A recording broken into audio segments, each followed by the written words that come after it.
News every 15 minutes, weather every 10, and sports twice an hour. Newstalk, KGVO, AM 1290 and 101.5 FM. You're listening to Montana Morning with Peter Christian. Fire danger could be moderate in Montana and the Mountain West. Good morning, everyone. Montana Morning for Monday, May 2nd, 2016. It is a beautiful morning in western Montana. Looking outside my patented exclusive weather window, the mountains are framed with that beautiful pale blue sky. We've got 40 degrees under a clear sky in Missoula. Newscast this morning sponsored by Selway Armory on Stockyard Road. More guns and ammo than anyone in Missoula. The best prices in Montana, Montana's premier firearms dealer. Our top story this morning, fire forecasters say Hawaii, Alaska, and the Southwest will face an increased threat of wildfires this summer. The National Interagency Fire Center released its outlook for the spring and summer yesterday. It says most of the country will face normal or below normal wildfire problems. That's welcome news after last year, when a record 15,800 square miles burned nationwide. The federal government spent more than $1.7 billion fighting fires. The National Fire Center says Hawaii could face above-average wildfire potential from May through August after a drought intensified last month. In the Southwest, an increased threat of wildfires is expected in Arizona and New Mexico early this season, later shifting north and west into California and Nevada. The outlook says south-central Alaska will also be vulnerable in May, but conditions should improve. After that, no mention of Montana at all.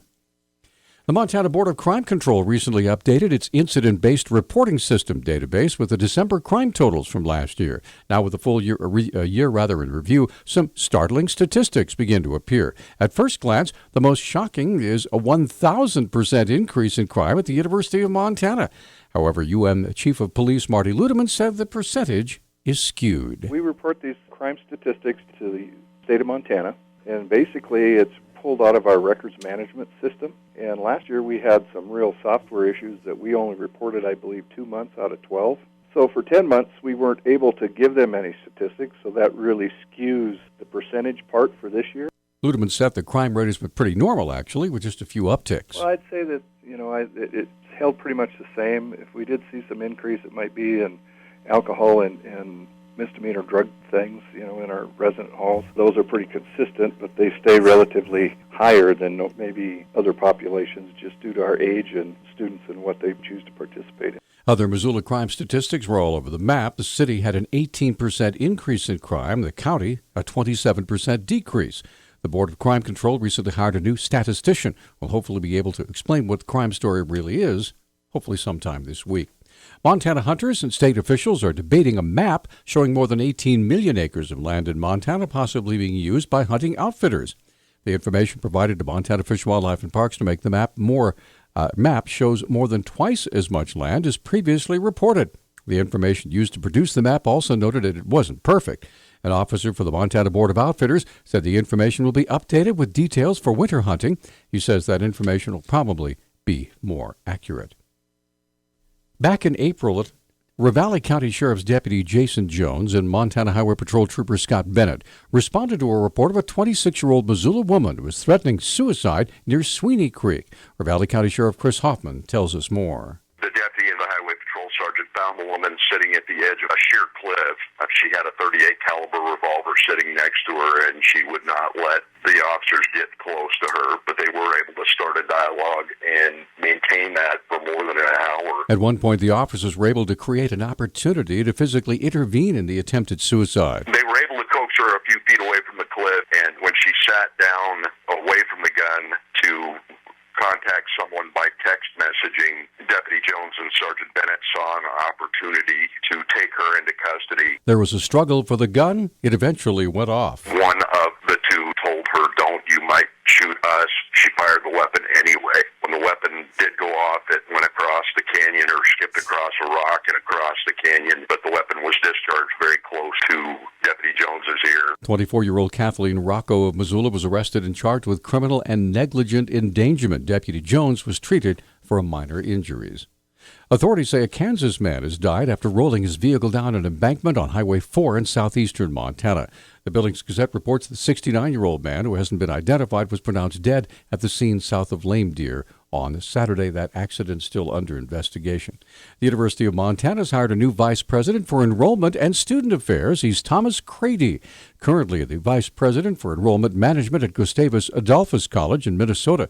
UM Vice President for Integrated Communications, Peggy Kaur, explained the emphasis on Crady's ability in increasing enrollment. He has been the vice president for enrollment management at his current college since 2010 and has been able to increase international enrollment, undergraduate enrollment, has a lot of ideas about the world of recruiting today. Kaur emphasized other aspects of Crady's position. He also was doing similar work at several other colleges previously in his career, and he worked in student affairs, which really is the whole student experience once they get to campus, from the Curry Health Center to the dining services to the residence halls. Crady will be replacing the retiring Vice President of Student Affairs, Teresa Branch, who's been at UM for 13 years. Crady will take up his duties in early July. A private prison in Hardin has suspended operations due to a lack of prisoners. The Billings Gazette reports the Two Rivers Regional Detention Center stopped holding prisoners April 13th. Warden Ken Keller said employees were sent home. Only Keller and his program manager are still in the building. The 464-bed facility has been struggling for years. Last fall, the Bureau of Indian Affairs cut its contract with the prison. Many employees were furloughed in January, but a few inmates remained in the center from small contracts with individual tribes and with Williams County, North Dakota. The prison is paid on a per-inmate, per-day basis through contracts. With empty beds, the facility acquired debt that reached as much as $40 million last year. Female inmates at the Montana Women's Prison are doing some gardening. Community Relations Manager Anime Siegfried Derrick explains who's teaching the inmates and what they're learning. We're being trained by Sharon Westitch, who is a Master Gardener 3 that is actually coming into our prison to teach Master Gardener curriculum to our inmates, to teach how to sow seeds, water, care, fertilize, thin the plants until they're replanted in the fall on BLM land. The inmates have harvest food for the prison for a while, but now sagebrush is filling up the extra space. The end goal is to replant the sagebrush in areas to increase habitat for the sage grouse. Basically, we're trying to reestablish native plants on those burned out lands.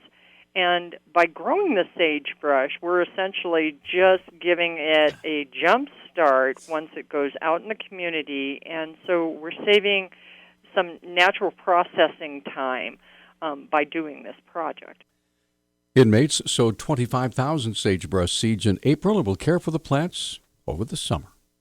Our News Talk time, 6:12. News Talk, KGVO. Missoula's official weather station.